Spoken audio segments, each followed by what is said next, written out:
Trish, you work specifically with female entrepreneurs. How do you see that they experience the wealth gap or everything that we're talking about? Is it different? Women are built beautifully differently. You put everyone else first. You put your business first, your clients first, your family first. That becomes true with building your personal wealth because you move the milestone out. I'll do it next year. I'll do it next quarter. I'll deal with it then after I get this next launch. All the while that you're trying to gain more, you're losing the most valuable asset. Which is time. 100%. And time is what makes compounding compound. That's right. And that's the big secret. It's not a secret. It's the compounding.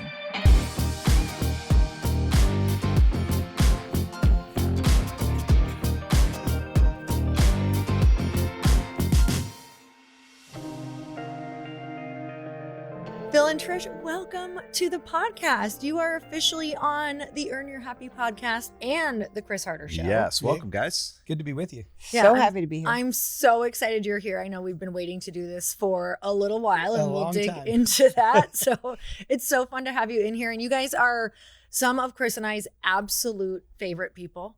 You are so much fun. You're extraordinary humans. You inspire us. We've gotten to have the honor of not only being friends with you, but also having you in the room of our masterminds.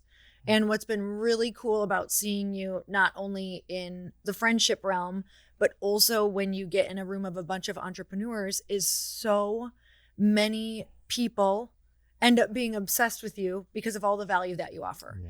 And truly, whenever we ask who some of the most impactful people every single year is, it's always you guys. And they always say Phil and Trish changed our lives. So True statement. That's why this conversation today, if you guys can really understand what they do and listen to how this can impact you, this is also has the opportunity to change your life. So we're excited to dig in with you guys. Yeah. Thank you so much. Let me frame this a little bit further just so people can really understand.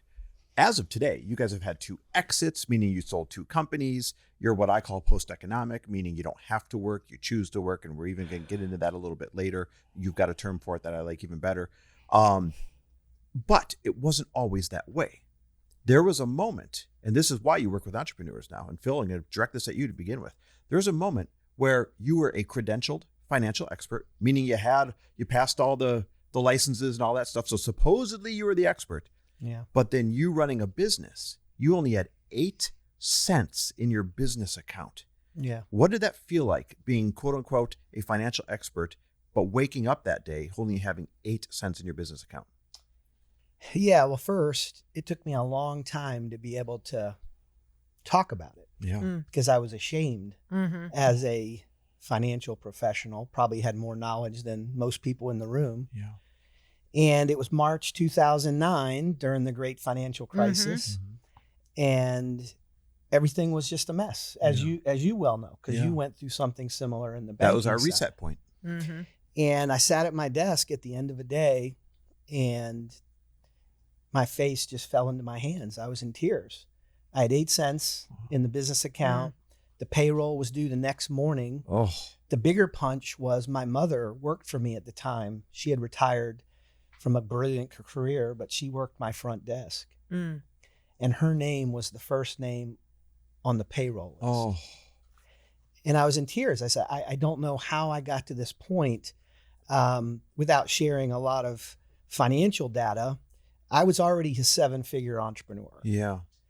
The financial crisis did a lot of damage to a lot of people, but in particular as a financial advisor in that time was very, very hard. And I sat there and I just prayed and I said, if I can get out of this mess, I will never allow this to happen again. And now we sit here today with a book, the course, the new firm, on a mission. It was information I didn't have that I have now that I can give to others. And that's why we're on this journey. It's an amazing story that, you're vulnerable enough to share.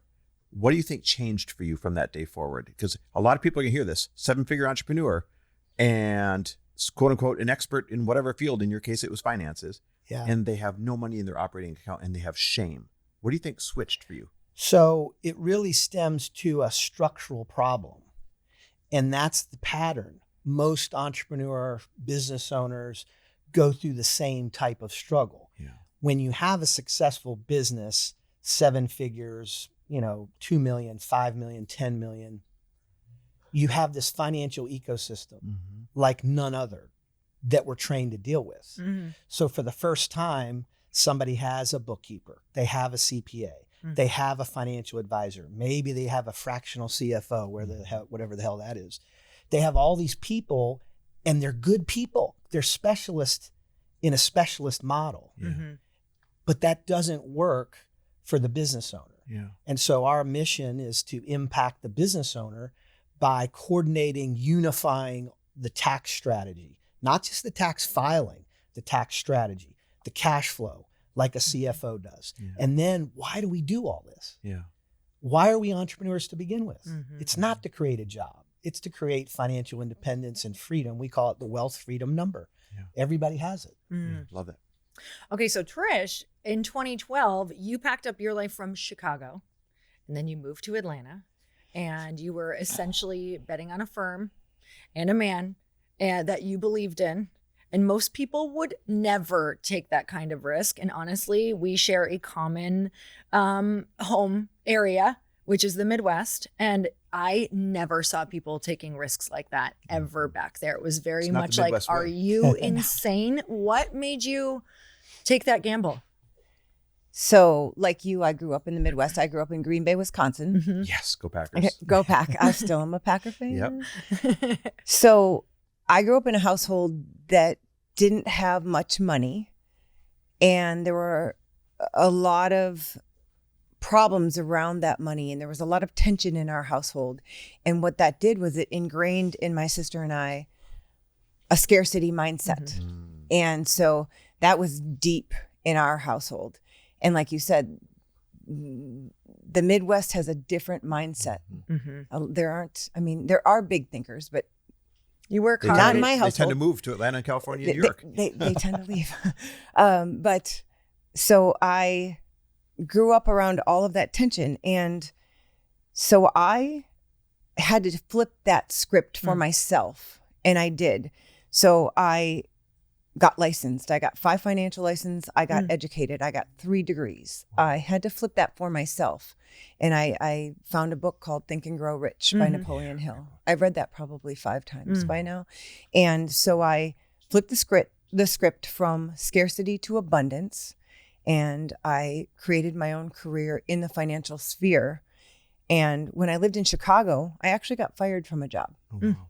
And so I was unemployed and looking for other positions in Chicago, but Chicago is a financial hub. Yeah, a hub. And so I could have gotten any number of jobs in Chicago, but I had met Phil at the job I got fired from, actually. Right? And so I met Phil, and so I knew he had a vision, and I knew him professionally only. We did not have a personal relationship. So I was living in Chicago. I'm calling bullshit on that. Just kidding. Just kidding. No, seriously. So for many years, it was purely professional. But I knew he had a vision. And if you know Phil for 5 minutes, his visions are big. Yeah. His dreams are big. And he's brilliant. And so I didn't know anyone in Atlanta except for Phil and this vision. But I've always been very convicted in my gut feeling. So I moved. Wow. Took the chance. And it panned out. You got more than a job. You got a marriage. Got a husband. I love it. That's very cool. That's one of those stories of the way you hope it turns out, right? But I had no idea I'd end up with a husband. Oh, that's the best. That also speaks so much to the power of someone with a vision, like really giving it life and speaking into it, because it sounds like you spoke so much into it that she got on board pretty easily. Like, wow, that just shows that when you give more faith to the vision, like that is when everybody gets enrolled, and that's when it starts to grow. So you were like one of the first people to really help with that. Yeah, absolutely. And it was just the two of us for a long time, quietly building. And then obviously it worked. It worked and then some. Okay, so I want to kind of frame this for the people, the majority of people listening, a lot of them are small business owners, solopreneurs, entrepreneurs, and they get caught up in something that you call the revenue trap. And I really just want to paint the picture quick. Business owners seem so good at marketing or so good at design or so good at sales or so good at these few things. But then when it comes to personal finance and business finance, they don't spend any time getting good at it. And they end up in this damn revenue trap. Yeah. Can you unpack that for us? Yeah. So the revenue trap happens because we're playing two games as an entrepreneur, founder, business owner. There's the income game or the revenue game, and there's the wealth game. They're two totally different games. But what are the rules? Really, there are no rules. So if there are no rules to the game, it's like playing tic-tac-toe. I had twin sons. They're adults now. We'd go out to dinner, and they didn't have phones in their hands back then. So we would bring paper and crayons everywhere we went, just in case the restaurant didn't provide them, which they probably don't even do that anymore. And so we're passing time, and we'd play tic-tac-toe. Well, what are the rules of tic-tac-toe?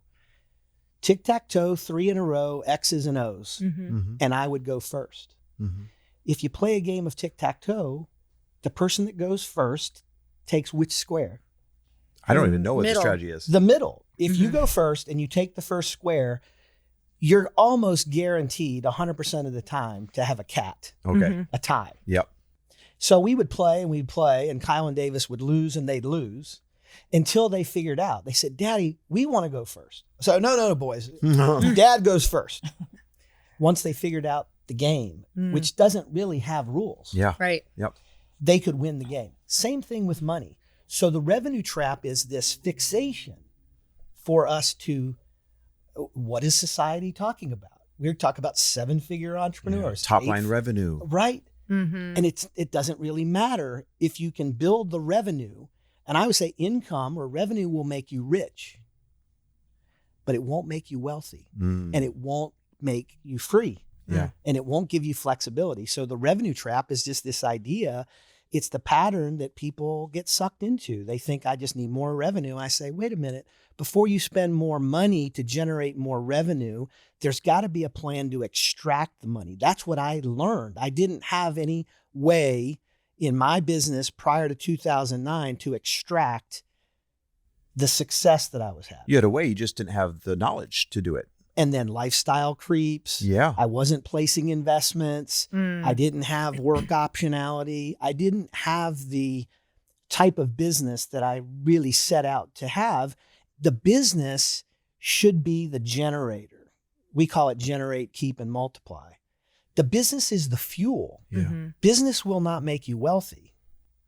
I would really want to unpack this so that people understand this two separate games that they're playing. Because we have fallen into that idea of, you just make the business bigger and you'll get richer. And then we learn quickly, that's not the case. It just means you have more employees and more advertising, more overhead. And it's a game you almost can't win until you learn how to extract the right amount at the right time in the right ways, and then go multiply it, like you said. Yet almost everybody listening, I guarantee they're under the impression that I just need to cross this number in my business. I just need this launch to go right. I just need whatever. And they think that's going to make them wealthy. That's it.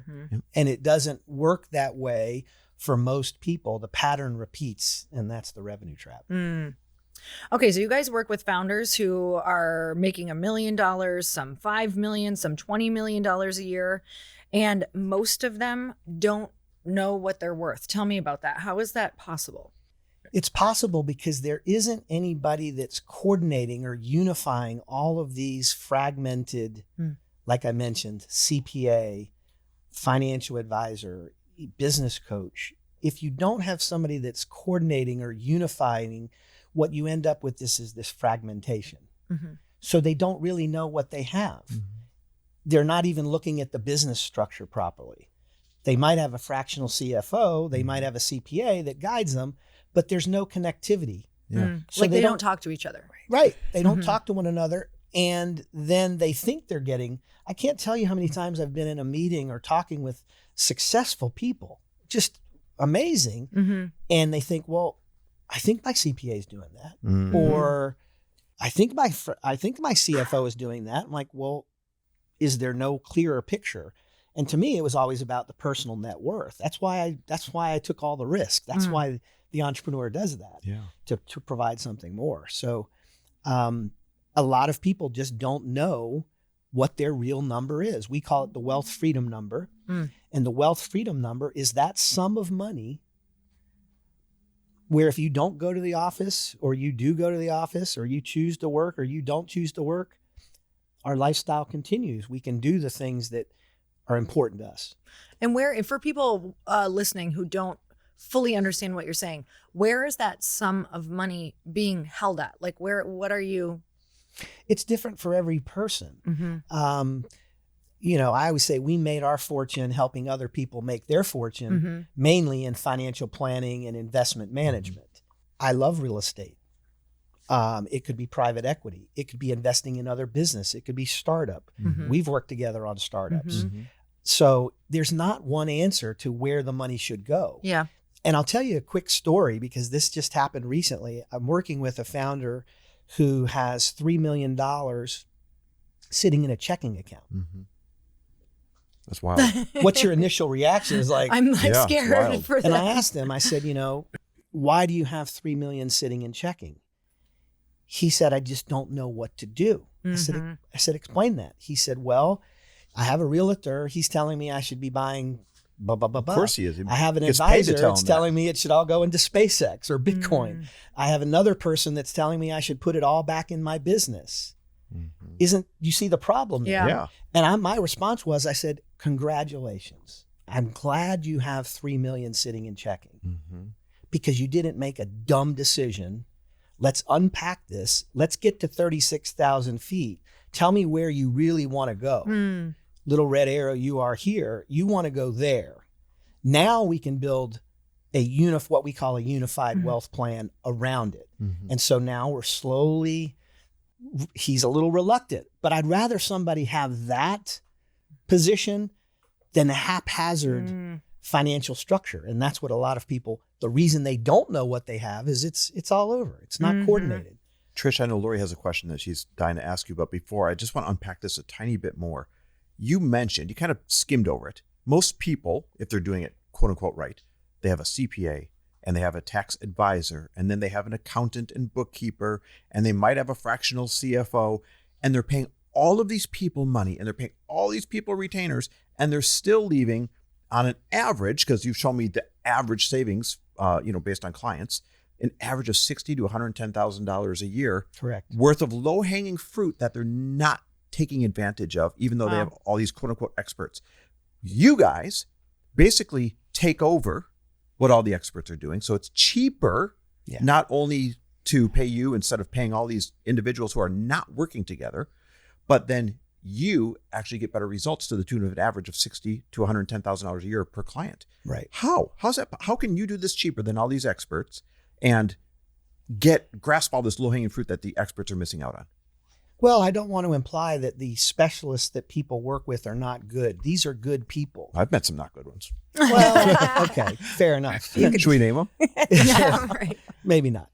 But you're right. So the reason that you can have that geometric gain, it's like compound interest. Simple interest is flimsy. Compound interest is the eighth wonder of the world. Yep. So it's the same thing. If we can coordinate, Trish uses the analogy of an air traffic controller. If we got out to John Wayne Airport and we were getting on the flight from here back to Atlanta, God love the air traffic controller. Oh, yeah. They can see all the planes in the air and they can help navigate my pilot. Another analogy, if we were going to Symphony Hall tonight and you had the string section and the percussion section and the trumpet brass section, they all were reading different music and there was no conductor up front. That's going to sound like hell. Shit show, yeah. Same thing. And it's not that people don't understand this. It's not the rules of the game. Yep. Entrepreneurs and founders have never been shown this because the vast majority of financial guidance is geared towards who? It's not for you. It's not for me. It's never been entrepreneur centric. It was always siloed. Yep. And we think that this is the way, our way to make a bigger impact by coordinating it and unifying it in a way that we close those gaps. If you just close the holes in a bucket, the more water you pour in, the faster it fills up. It is the way. Like, I'll just be on record saying it is the way. So many of our friends are your clients. You've helped us with so many things. Once you have that air traffic controller to coordinate the pilots, it's a game changer. You realize, oh, they weren't communicating and the planes were about to crash until somebody starts to guide them. It's fantastic. When I was first scaling my company, I remember realizing I could not just hire somebody who understood marketing. I needed someone who actually understood the beauty and wellness space along with the supplement space. And they also needed to know how to do e-commerce. And they needed to understand our voice and be able to hit the ground running so they could help us scale and not have a huge learning curve of catching up. And people are finding quality hires on Indeed right now. In the minute I've been talking to you, companies like yours made 27 hires on Indeed, according to Indeed data worldwide. That's wild to think about. While I'm sitting here, somebody just got the next great hire. So with Indeed sponsored jobs, your post gets boosted. So it actually gets seen and you get matched with candidates who fit what you're actually looking for, not just whoever happens to stumble across your listing. And you only pay for results. Spend less time searching and more time actually interviewing candidates who check all your boxes. Less stress, less time, more results. When you need the right person to cut through the chaos, this is a job for Indeed sponsored jobs. And listeners of this show will get a $75 sponsored job credit to help get your job the premium status it deserves at Indeed.com/podcast. Just go to Indeed.com/podcast right now and support our show by saying you heard about Indeed on this podcast. Indeed.com/podcast. Terms and conditions apply. Need to hire? This is a job for Indeed sponsored jobs. It's as basic too as like knowledge is power. And a lot of times, you know, as a founder, you're so busy and in your role, and your role is, you know, probably the most important role, which is bringing in the money. And like, that is what you play every day. And that takes all that you have. Yeah. That sometimes it's like, there's this little thought in the back of your head that, you know, there's things that you don't know and you want to know, but you don't even know what to ask sometimes. Like, and even when you do ask, because they're all not communicating, you don't get clear answers. That's right. Because I have fully been in that situation where I'm just like, one, I don't know what to ask. Now that I think I know what to ask, it's like disjointed and there's pieces all over, and it's getting them all together. Now you've created a second job for yourself as the founder of being now the maestro for this group, which is going to be too much for you. You know, it's a lot to coordinate while doing the other jobs that are all required. That in an area you were never educated It's in. really another bottleneck. It makes you the bottleneck. Absolutely. And then you are the bottleneck. The other reality is trust. Yeah. You have to know, like, and trust the people you're getting guidance and advice from. And our model is, you mentioned, retainer model. I grew up and lived, we both were licensed in a world that was fee driven by the amount of money that we managed, an asset management model. But think about it. When does a realtor get paid? Once they create a sale. After the closing. Yep. You know, the fractional CFO is being engaged by a very narrow lane. So the commission issue, how are we getting compensated in this financial advice giving world? And I think the retainer model is where the puck is moving. I think that there is in my view, over the next 10, maybe shorter amount of time, the fee dilemma goes away when you look at it that way. Who do you turn to, just like a sounding board, and say, hey, what do you think? And I don't have the answers to everything. Trish doesn't have the answers to everything, but guess what? You find them. Hell yeah, we can find them. Yep. Because we have the expertise, the years, The resources. right? And that would make it work for people. Okay, so Trish, you work specifically with female entrepreneurs. How do you see that they experience the wealth gap, or everything that we're talking about? Is it different than men? Do you see it completely? It is different. Okay. It's very different. I think that women are built beautifully differently, very differently, as you know. I mean, we know. Love the men, love the men. I mean, and Phil and I work very differently, as you know, together, and we complement each other. Sometimes we go head to head. But female founders are brilliant. They're intentional. They work in their zone of genius. So do men. I mean, and like you were just saying, you become your own bottleneck. And with females, what I'm finding and have found for years and years and years is that you put everyone else first. You put your business first, your clients first, your family first, your fitness first. You know, And your fitness actually comes pretty low sometimes because you're in the zone. And so that becomes true with building your personal wealth, because you move the milestone out. I'll do it next year. I'll do it next quarter. I'll deal with it then. I will, after I get this next big launch, this next big, I'll write my book. Then I will worry about it. But the problem is you lose out on all of that time compounding. Yes. And that's the big secret. It's not a secret. It's the compounding. Can you explain that for those listening? A lot of people don't understand compounding and why it's powerful. I'm going to let him answer that because he explains it better with the compounding versus simple. Well, I mean, compounding just is geometric growth. And the time that you wait, because I think you said, I think always I need more money. I need more. It's not enough. And all the while that you're trying to gain more, you're losing the most valuable asset, which is time. 100%. And time is what makes compounding compound. That's right. And so you have to, and this is countercultural. We live in a minute by minute, click by click, 24/7. They put the ticker symbol. Why do they put that stupid thing scrolling across the bottom of the TV? Yeah. We want it quicker. We want to accelerate. How many programs are called the accelerator? Yeah. It's how do we get it faster? And the reality, true wealth, really generational, impactful wealth takes time. Old money never sells, and you can get lucky and make it, but you can't get lucky and keep it. Yeah. And as soon as people understand that, compounding works for you instead of against you. So what I figured out with women started with me. I had to give myself the permission to stop and start systematically saving. So it becomes the permission that I get to do this. It's a deliberate decision to start building it and compounding it.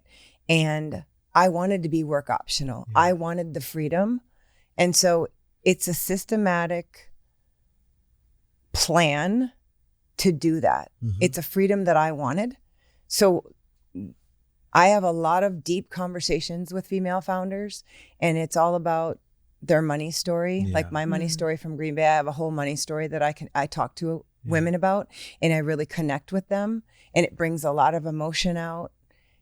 We do it with men too. It's a lot harder to pull it out of men sometimes, but there are a lot of deep conversations because everyone has a money story, and it is emotional, and everyone has one, and that's where it starts. But it's really about the permission to build it, to intentionally build it. Give yourself the permission to be work optional, to build your own wealth. Yeah. Trish, you mentioned this money story. What's the most common money story you hear women share with you? Because the story dictates our moves. It dictates how we see money, dictates when we start saving, etc. A lot of times it's that money was never talked about. We weren't taught about money. No. Money was a shameful thing. A lot of people grew up that money was, rich people are bad. Rich people are evil. Greedy, horrible, or there's never enough. The scarcity is a huge one, and it's very emotional. Money is very emotional, and our job, we've always said, is to take the emotion out of the money. We'll put it into black and white. We'll put it into a P&L. We will take the emotion out and we'll say, okay, here's a strategy. Here's how you can look at it so that you can be free. You can have work optional. You can hit your wealth freedom number. We've named it. We have naming conventions to put it logically and take the emotion out, to take the shame about, to use one of your favorite words, unapologetic, to be unapologetic about what you want. You don't have to apologize for wanting $100 million to want $1 million. It doesn't matter what your number is. It's your number. It's personal to you, and you don't have to apologize for it. It's so interesting because money really is, for so many people, it's like identity, worth. And it's not. Shame. It's neutral. And you're unpacking all of that. Yes, it's a lot. And a lot of times you have to have that conversation first, which is why we work together with almost every client in the beginning. And then we separate our roles, because you have to unpack that first to get over that hump. Totally. A lot of our friends that we work with, we have to have those emotional conversations before we work with, they'll even sign on with us because they have to get past that hump of the emotions, and they'll be like, okay, let's sign on. You have to know it's safe. Yeah. Yes. Yeah. So the hardest part of what you guys do is not telling them what to do, getting them to actually get over their money story and do it. It's not that hard because we both have really deep money stories. Yeah. They were ingrained deeply early on in our childhoods, and we're very willing to share them. Yeah. And so I think that makes people feel more comfortable to open up. As brief as you can, would you share yours? But sure. But sometimes it takes a while for someone to come to us and actually open up. Yeah. Even though they're friends with us or they've known us for years. Well, sometimes that's harder. It is hard. Yeah. It is. Sure, I'll share mine. So growing up in Green Bay, Wisconsin, my sister and I would be in the living room in our little house playing Monopoly on the floor on any given Saturday afternoon. And we would hear the door between the living room and kitchen close. And we would look at each other, zero in on each other, because we knew that meant my mom and dad were in the kitchen laying all the bills out on the table. Oh. And they were going to decide which bills were going to be paid that month. Not all of the bills, which bills. Yeah. And the yelling would start. Oh. And my parents were very loving. We had a great family. We didn't know we were poor. Yeah. We always had food. We always had clothes. We had 2 golden retrievers, 2 kids. We had bikes. They were used bikes. Yeah. We grew up camping in northern Wisconsin, Yeah. like everyone else we knew. But every month they would fight and yell about the bills. And so I would grab Trine and we would go outside and play. It didn't matter if it was,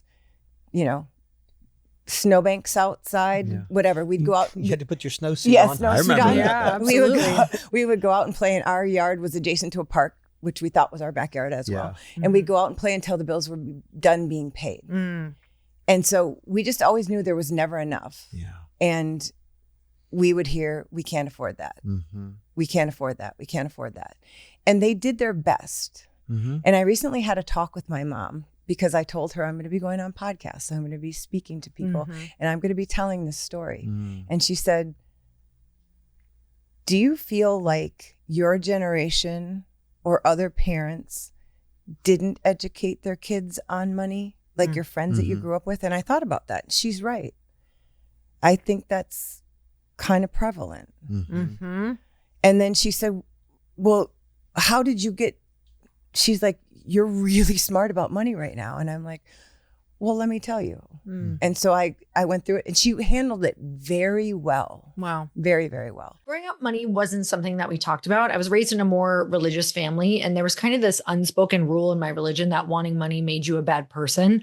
So we didn't talk about it much. We didn't plan for it. And we definitely did not have enough of it. And I really carried that tension around money into my adulthood with this weird mix of needing money, but feeling really guilty for wanting it. And it's taken me years to rewrite that story. And that's part of why I think so much about the tools that help people do that. And Monarch is one of the best that I've ever seen. So instead of just showing you what you already spent, it helps you actually plan accounts, investments, savings, goals, spending all in one place, so you can see if you're on track before it's too late to adjust. So imagine finally seeing exactly where that extra 15% of your paycheck is gone and where it's been going every month, and you didn't realize it before that. So the AI Weekly Recap flags spending spikes and net worth shifts before they become a real problem. And you can ask the AI assistant things like, how much did I spend on travel last summer? Or can I afford this without touching my savings? And actually get the answer. It's basically a financial advisor in your pocket. How cool is that? You don't have to be ashamed of wanting money or scared of it. You get to write your own story with it. And Monarch just makes the story a lot easier to write. Write your own money story with Monarch. Use code EYH at monarch.com to get your first year of Monarch Core half off at just $50. That's 50% off your first year at monarch.com with code EYH.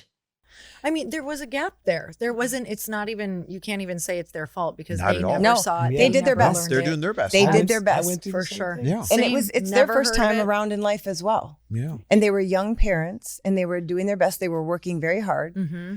I mean, they did their very best. Yeah, you're making me think back. I'm like, I remember moving out when I was 18 and there was never a conversation of like, hey, a checking account? Like I No. had to figure Absolutely all not. of that out by myself. And I remember I was 18 and like went to the mall one day and opened up like 3 credit cards. Me and too. Used it all. I was like, this is amazing. This Yeah. is incredible. This adult thing I get to do. And then I learned really quickly Me too. all about money Exactly. on my own. Me too. In a very bad way. Credit Most people card. learn the hard way. Me That's too. it. Me too. Mhm. Same thing. I got myself in debt with the credit cards. Mhm. Yes. Totally. In my I was early, like, this early is so 20s. easy. I can just open this up. This is great. Do I have to pay these? What? Everybody's asking me at the cash register if I want one. And it's great. You guys are work optional. Those cards are pay optional. Yeah. What do you think the most important conversation that parents could or should be having with their kids is right now around money?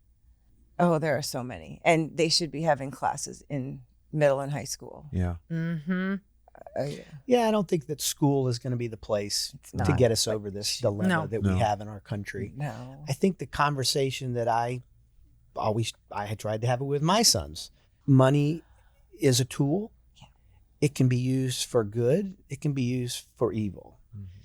But if you look at it from the lens of there's more than enough money to go around, Mm-hmm. the world runs on money. Mm-hmm. You have to either control it or it will control you.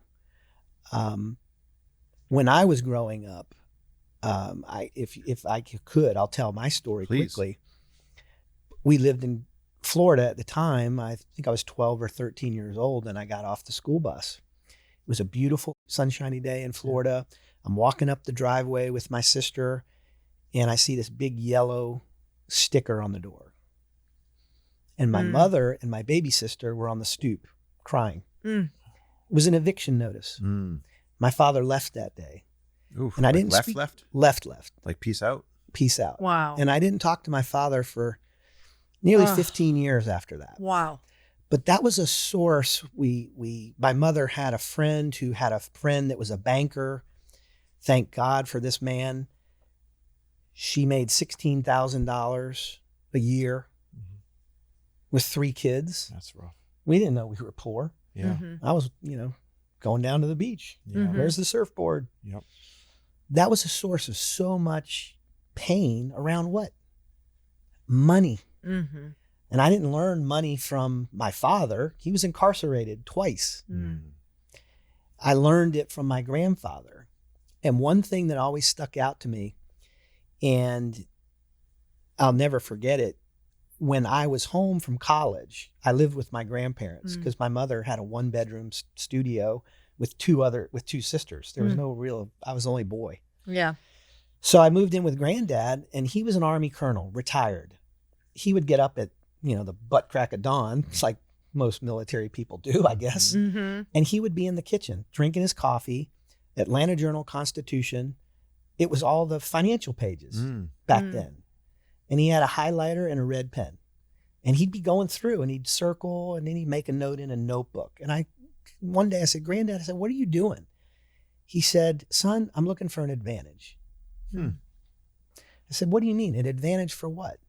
He said, nobody's going to show me these financial pages. It's up to me to find the edge that may not work out, but it's up to me to find it. And that stuck with me.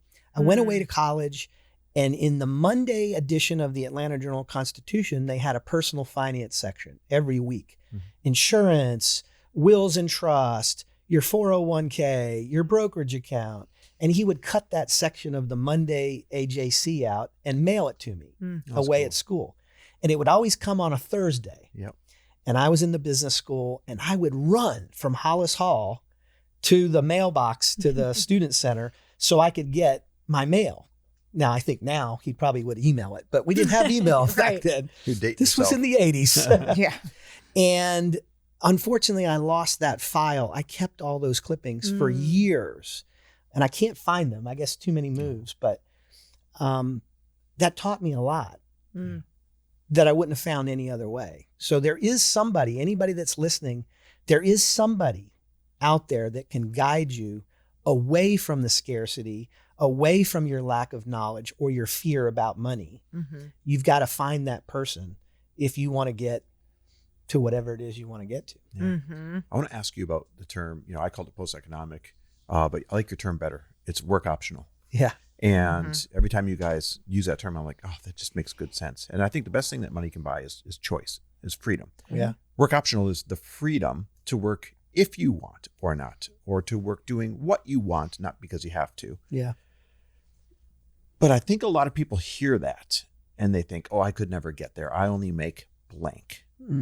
Talk to the people that think they don't make enough to ever get to a point where they are work optional.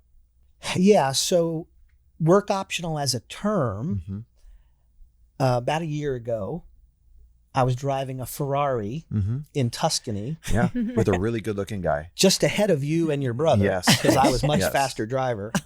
With a good friend of ours, with Rob. Yep.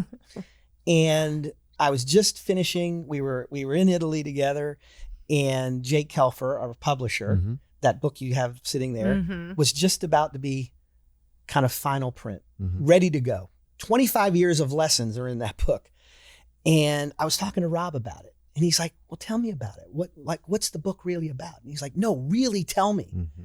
I said, he said, why in the hell do you want to start another business? He was like, aren't you done? I'm like, well, I couldn't retire. I was bored. It wasn't what I wanted. Yeah. He said, so you really just want work to be optional? I about floored the break. I was like, Rob, that's the two words. That's the goal. Work optional. Work optional. So what it means to us is to get to a point where your wealth, the structure of your financial plan, allows you to say when, allows you to say with who, allows you to say where. Yeah. And if the business stopped tomorrow, the question for the audience is, if you didn't work and it stopped, could you live the lifestyle you imagined?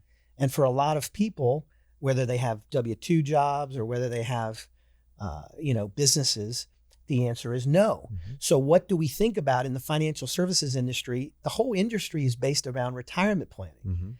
And when I got to that at 51, 52 years of age, a number of years ago, I was like, this is dumb. I hate fishing. I really suck at golf. I want to work, and you've heard it's You're a like, game I'm good to me. at I work. want to play. I want to like do it. more. I love it. And we get to do it the way we want to do it, from Florida, from California, from wherever we are. So work optional is a better strategy in general, because what if you don't ever make it to 65? Yeah. I want to circle back on the question. The part of the question I think is really important for people listening are the ones hearing this saying, yeah, sounds great, but that's not in the cards for me. What are some of the levers they can pull so that they too could become work optional at a certain period of time? I think it goes back to filling the holes in the bucket.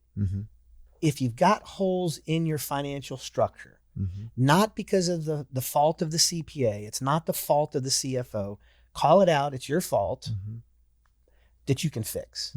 Plug the holes in the bucket. Identify where you are.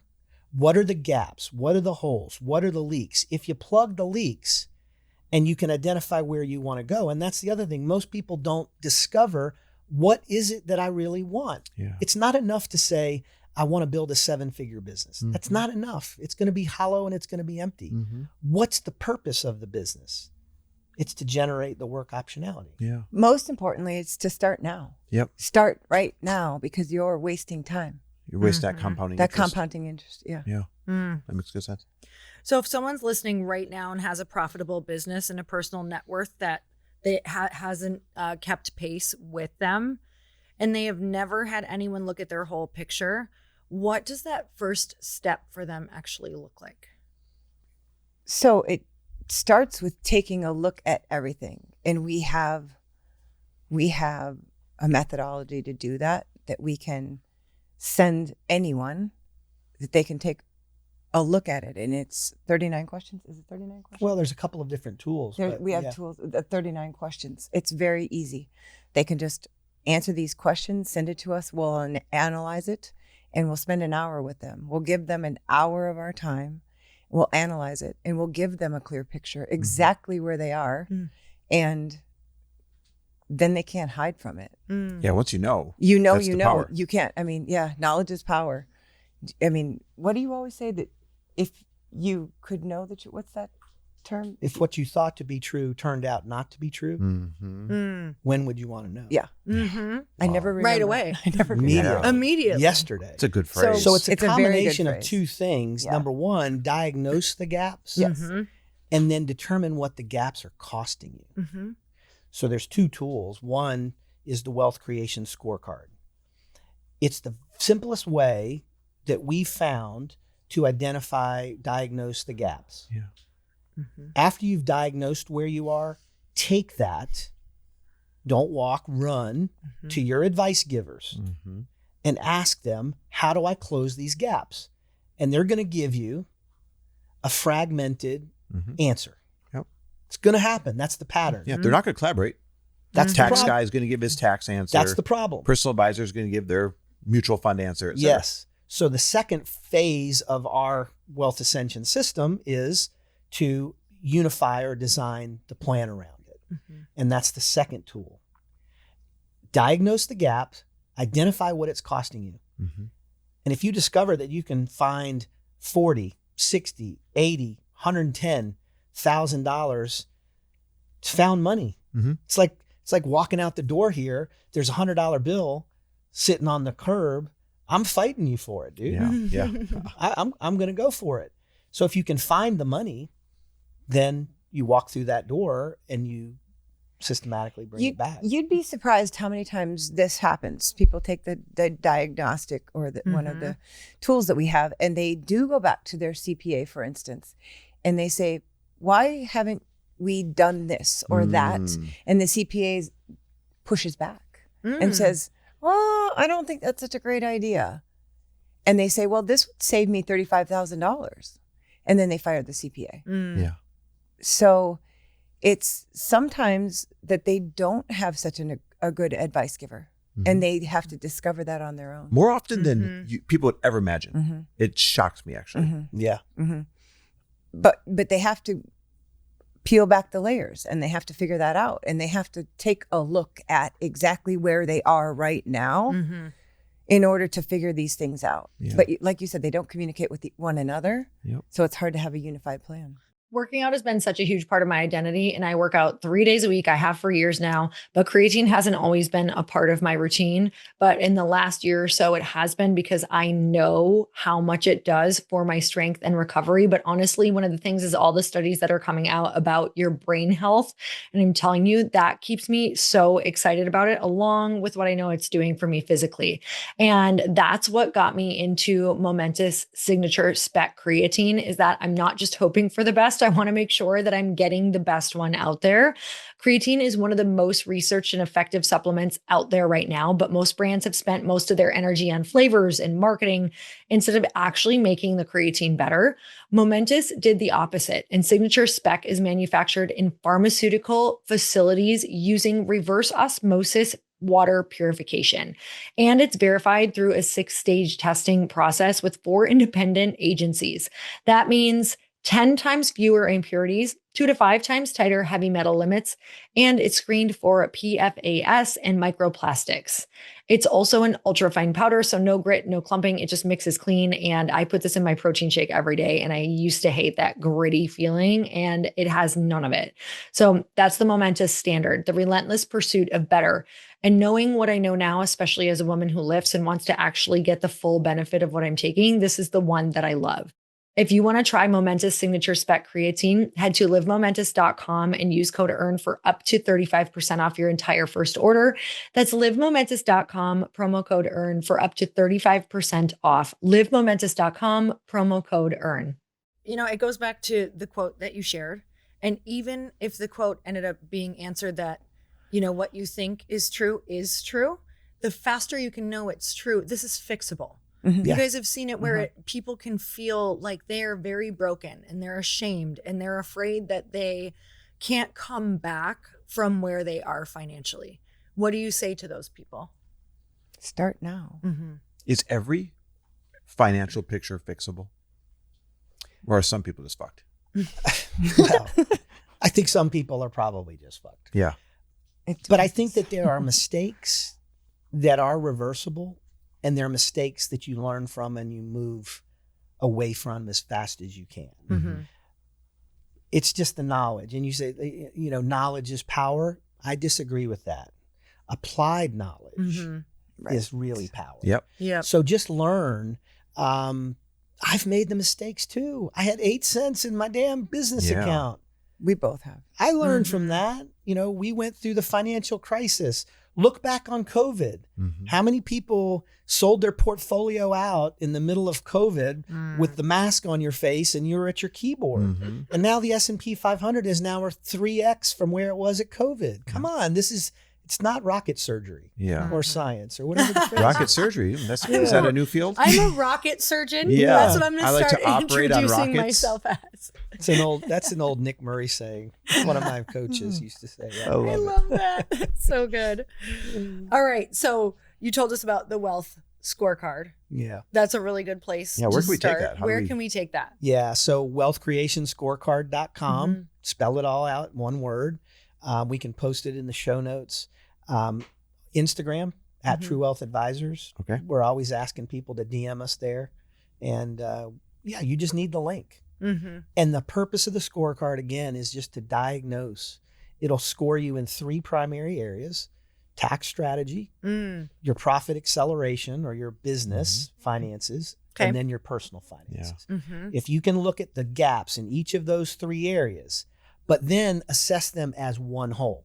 It's the holistic, coordinated, unifying approach that's going to magnify the geometric growth. The scorecard is actually awesome. Even if they don't want to work with you guys ever. Yeah. Do the scorecard and then take it to your own professionals. And That's be like, right. What are we doing about these gaps? Yeah. Yes. Right? It is the best free, just go take it type of tool anybody could ever do, whether they want to work with you or not. Yeah. But you guys are working with people of all different. Tell me who your ideal clients are right now, because you are taking people. Businesses between $1 million in revenue and 20 million. Okay. That's a sweet spot. Yeah, that's the sweet spot. Those are who we can help the best. Okay. Yeah, and I think that the reason that level of entrepreneur or business owner is because the pain is acute at that level. If you're under $1 million, maybe even under 2 million, you can hide behind that. You can get by, especially a solopreneur or somebody that doesn't have the messy middle of a P&L. But when you get to that level, you've got more advice givers, you've got more specialists, you've got more silos, and when you fix those things, it amplifies and multiplies the personal side. That's why we do what we do. Being an entrepreneur is not for the faint of heart, as we all know that. We all know. But think about it. The person that signed up for that, he's got a screw loose. It's what most people don't do. Most people go get a job, or they get an education, then they get a job. They make sure the job pays for all the bills. At the end of 11 months, they sit across from a man or a woman they call a manager. They don't even like them. And they ask, do I get another raise this year? Or do I get another day of PTO? If that sounds like suicide to you all, which I know it does, it's like not signing up for that. Yeah. So stop thinking the way traditional money advice is given, the Instagram, the TikTok, the specialist model. Think differently as a founder, entrepreneur, and I think you're going to get much further ahead. So what would you guys want to leave with people listening? Because there's people in their car right now. There's people, they're getting ready. They're thinking this is a great idea. What do you want to leave with them? The time is now. The time is now.